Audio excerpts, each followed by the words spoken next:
Quando você olha lá a filosofia desde o Guilherme de Ockham, ele fala assim que o modelo tem que ser o mais simples possível, mas você nunca tem que ser o mais simples, né? Certo? E o pessoal acaba, às vezes, simplificando mais do que deveria.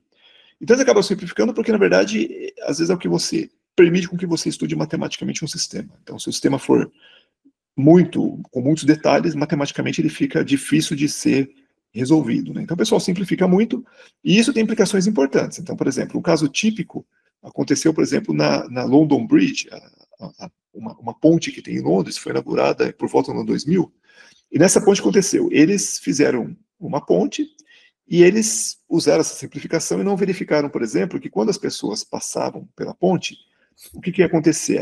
Eles não notaram que a ponte poderia sincronizar, ou seja, fazer com que o movimento fosse síncrono.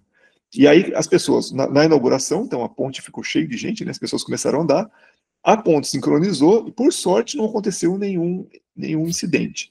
Mas as pessoas não conseguiam, por exemplo, caminhar do jeito que elas queriam. Elas caminhavam de maneira síncrona, né? Elas não conseguiam controlar o passo. Aí o que tiveram que fazer? Fecharam a ponte, ela ficou fechada por alguns anos até eles conseguirem corrigir o problema.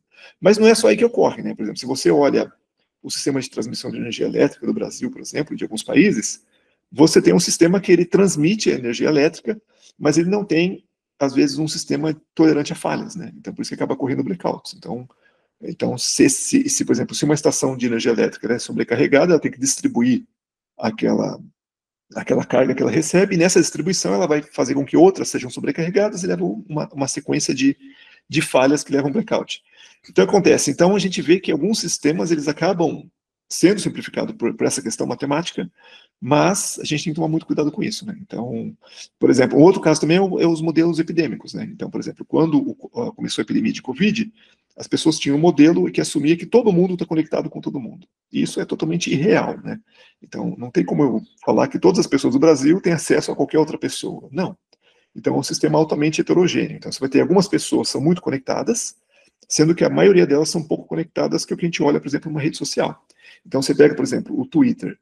Você vai ter algumas poucas pessoas que vão ter 1 milhão de seguidores ou mais, e a maioria, que são os meros mortais que nem a gente, vai ter lá algumas dezenas ou até algumas centenas de seguidores. Tá?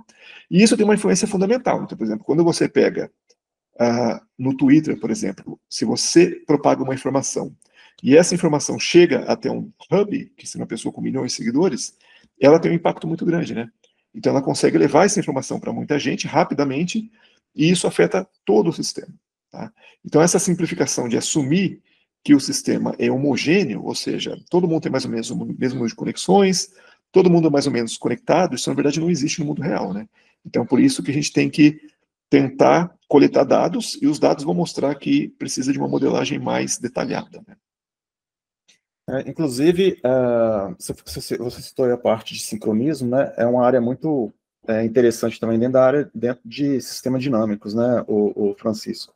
Sim. Tem uma conexão muito forte aí de redes complexas com sistemas dinâmicos, principalmente com redes que variam ao longo do tempo, não é isso?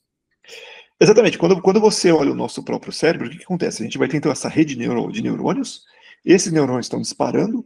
Então, por exemplo, quando eu faço um movimento com a minha mão, por exemplo, o que está acontecendo? Eu estou simplesmente, uma região motora do meu cérebro está disparando, todos os neurônios estão disparando juntos. Quando eles disparam, eles acessam uma sequência de nervos e aí permite com que eu faça um movimento da minha mão, por exemplo. Tá? Então, o que ocorre é um movimento síncrono. E aí, um problema que existe nesse movimento síncrono é que se você tiver um movimento desordenado, ou seja, descontrolado, esse sincronismo ele passa a ocorrer de maneira não desejável, certo? Acaba ocorrendo sem que eu queira. Isso leva à doença de Parkinson. Tá?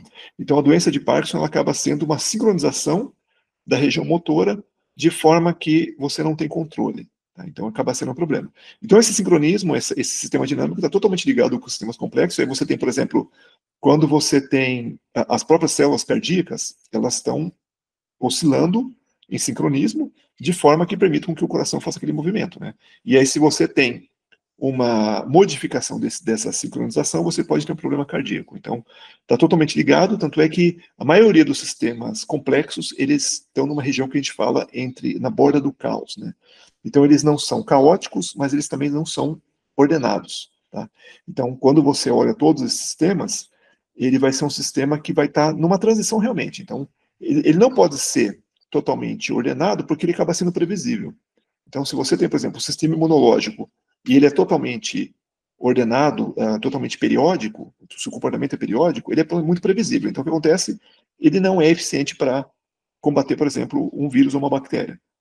E se ele for caótico, ou seja, não tiver nenhum tipo de organização, aí ele fica imprevisível demais. Então, quer dizer, aí você não consegue, as células que estão relacionadas com o sistema imunológico, elas não conseguem atuar da maneira que deve, né?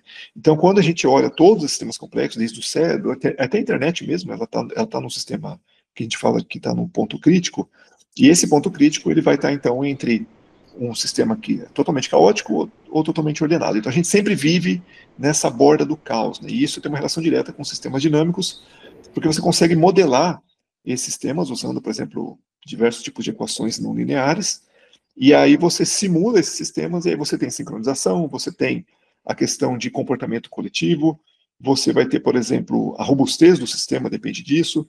Então tem várias características que vão depender dessa não linearidade, né?